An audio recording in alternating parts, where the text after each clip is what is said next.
Hello everyone. You can know me in Twitter as by this weird handle. Okay, let's start. So, why do we love Ruby and Rails? Think about this. This is just a great tool that allows you to, with basically no knowledge, create great stuff. For that reason, a lot of people come to our community, and unfortunately, sometimes they fail. I mean, these new people face with issues, and there is a controversy. On the one side, everything is great, works out of box. They can just read one book that is called Agile Rails Development, and that's it. They basically create a product from scratch. Just one person can do this. But sometimes they face issues, especially when it comes to developing things in teams. And I think that we can do better on this side. I mean, the learning curve could be lower, even if it's still very low. And in my talk, I just want to present my story, how I come up with one thing that improved things in our workflow, and it's actually scaled in the internet, and I see that some people like me also like this tool and use it every day, and I see that it's helpful for them. So by this story, I just want to inspire you not to hide solutions that you create inside your teams and share them with others so that we can build together greater things and decrease this learning curve for newcomers even drastically that we have at this moment. So what's the story behind this tool? I was mentoring one junior developer that faced with one issue. He was just working on different branches that had migrations, and just working in one branch and another, switching between them, he just ended up with inconsistent database locally. So he kind of faced a dead end. It was started to fail, and all tests were failing. Some functionality was not working, and he just didn't know what is going on. I just did everything what is inside this book that is written that I have read before, and it does not work. He just stuck in this state, and just I remembered myself that I also was in this situation before, like many times, many times, and I almost all the time I spent sometimes 15 minutes because it was obvious what to do. Sometimes I spent hours just to realize what is going on, why this thing is failing, and thinking this way, I just realized that it's easy to fix this problem, and the solution that I came up with was pretty easy. Just having my experience, I just spent very little time to solve this and release actually. So how I came up with this? What exactly made me to do this stuff? I mean, what exactly made me to create this tool and release? So first of all, I wanted to help people inside our team, and I also thought that if I do this inside our team, it will be helpful for everyone. So this is what motivated me in the beginning to create this tool. I guess inside your teams, you also encounter these kind of feelings every day, and yeah, this is a good timing, in my opinion, just to show your skills and create stuff that is helpful for everyone, and this allows to build a greater community. Yeah, so when you create stuff, of course, you can use your experience, you learn a lot of stuff on the way. You actually promote your skills that are hidden and not related to exactly software development. So you develop yourself as a person. Look at me, I'm here talking to you. I didn't have these skills before because why I'm talking to you? Because I have created this thing, and this thing motivates me to do even greater stuff.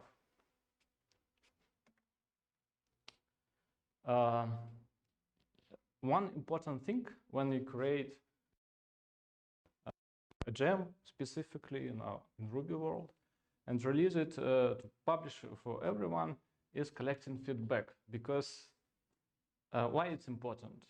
If you create some stuff and you don't receive feedback, you have no idea if it's helpful for someone. That's why it is important, very important to get it, to collect this feedback and understand if you are doing correct thing or not. I guess this is true for not only for open source things, but also for everything, like inside business. When you create a product, you create not for yourself, not for your team. You create for business and for people solving some problem. And you're trying to create value for people. And when you have this goal to create value, you should listen to your audience. There are many ways to collect feedback when it comes to Ruby world. I personally use Reddit, LinkedIn meetups, collect feedback in chats, local communities. Like when it comes to our local communities, is already not local, but distributed, and all people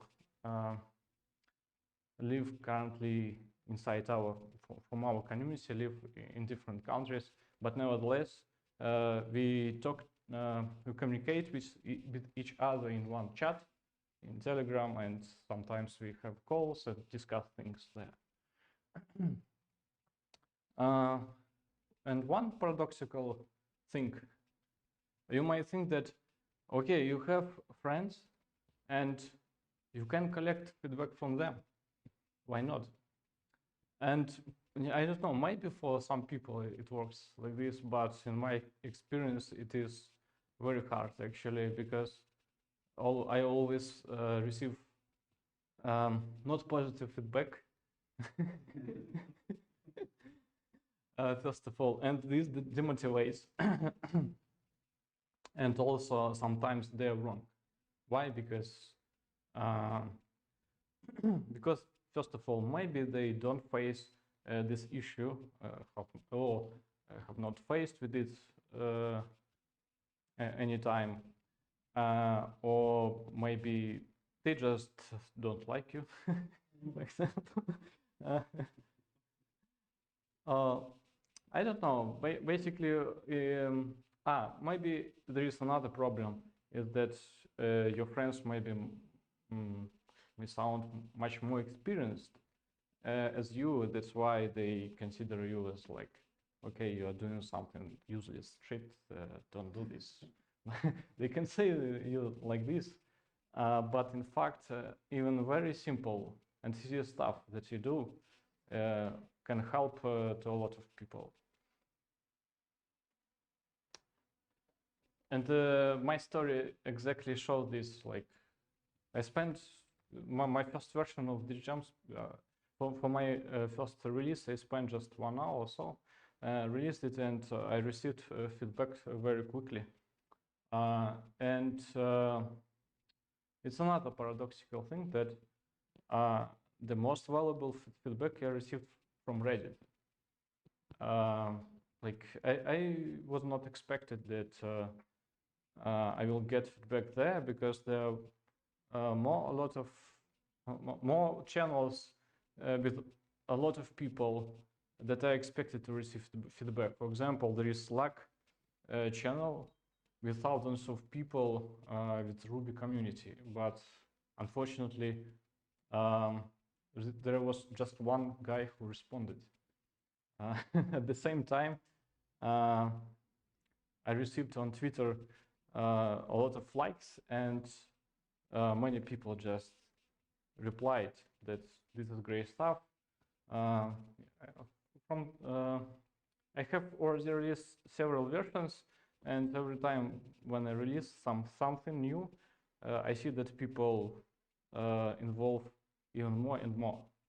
So this is actually a thing that drives me, makes me to proceed my work.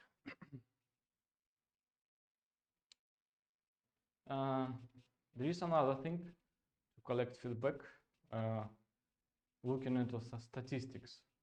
For example, this is an example of this one. It's Ruby Gems. You probably know this interface UI, and this is Ruby Toolbox. You see that Ruby Gems is good, but these numbers are not very helpful. You just don't understand, for example, the trend. Like here, for example, in Ruby Toolbox, you see that the number of downloads within the last weeks, 2 weeks or something like this. I don't know exactly, but you can at least see the trend.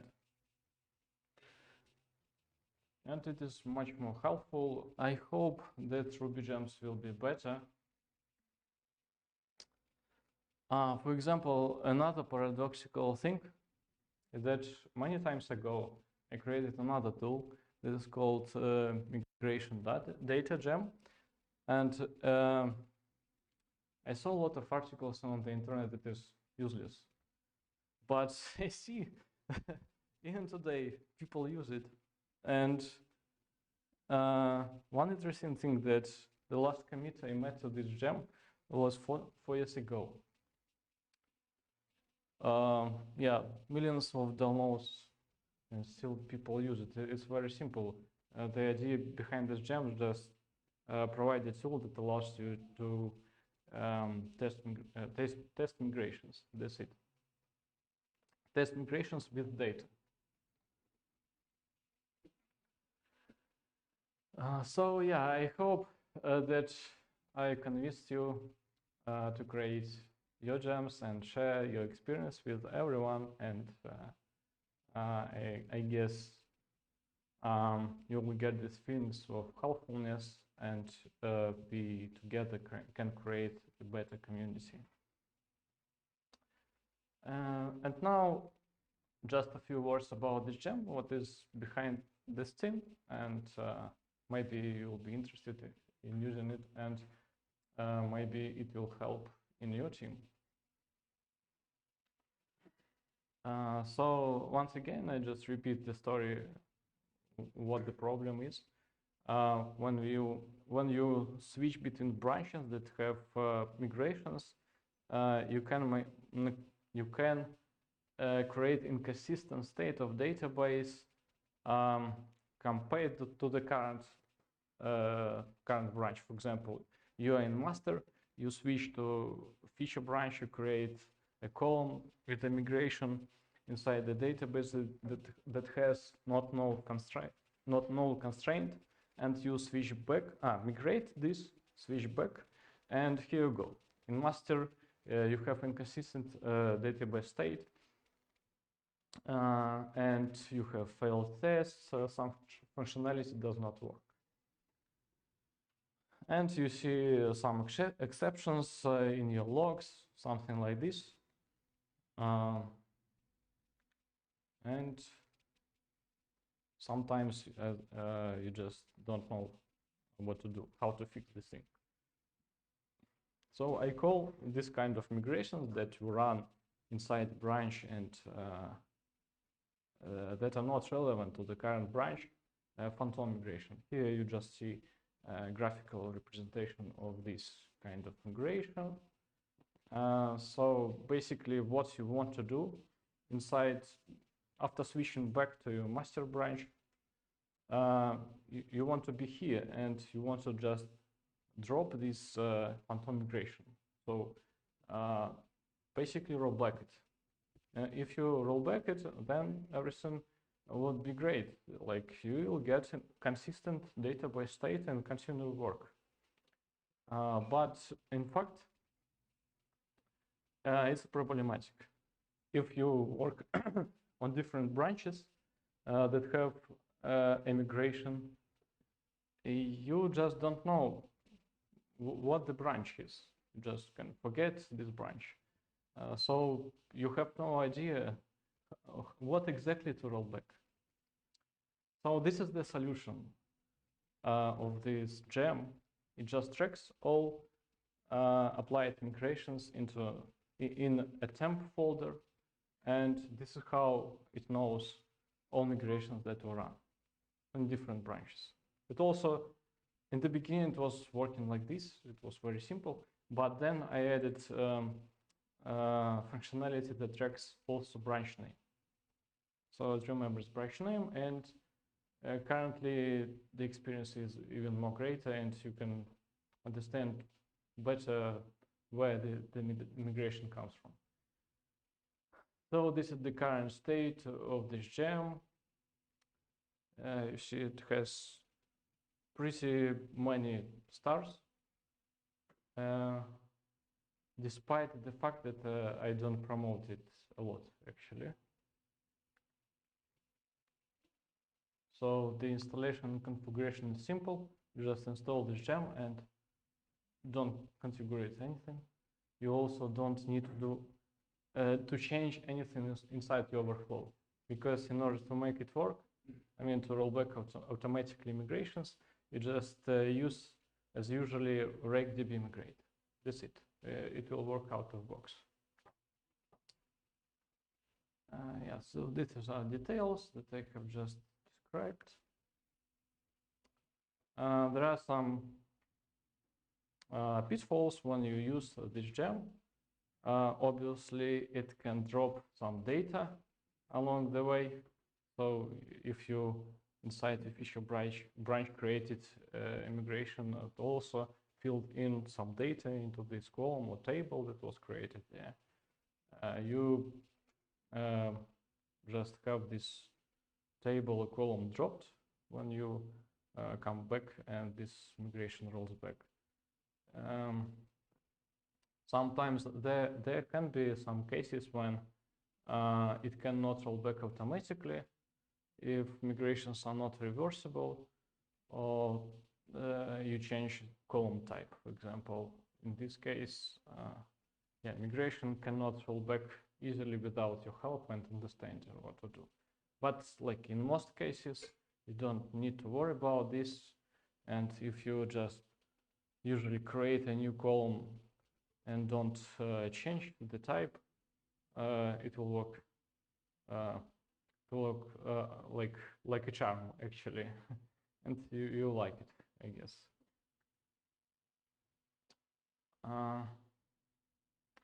Some features that this gem has, as I said, it automatically tracks the phantom migrations and keeps them inside temp folder, and it has some rake tasks that allow you to list all these phantom migrations and understand. It also lists information about the branch, as I said. It is pretty useful.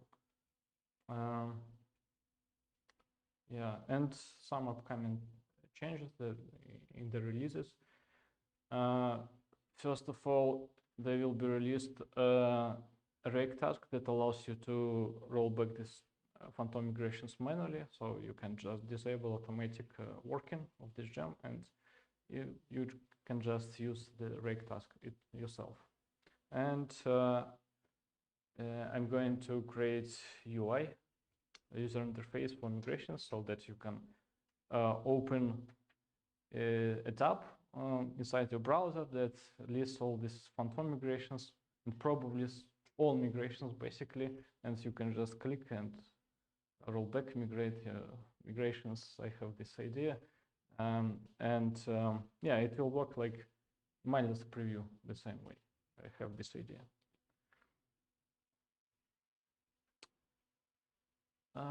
Yeah, so I think that all benefits of this gem are already clear. So this is the gem, you can use it, and this is my information, my contacts. If you have some questions, I'm ready to answer them.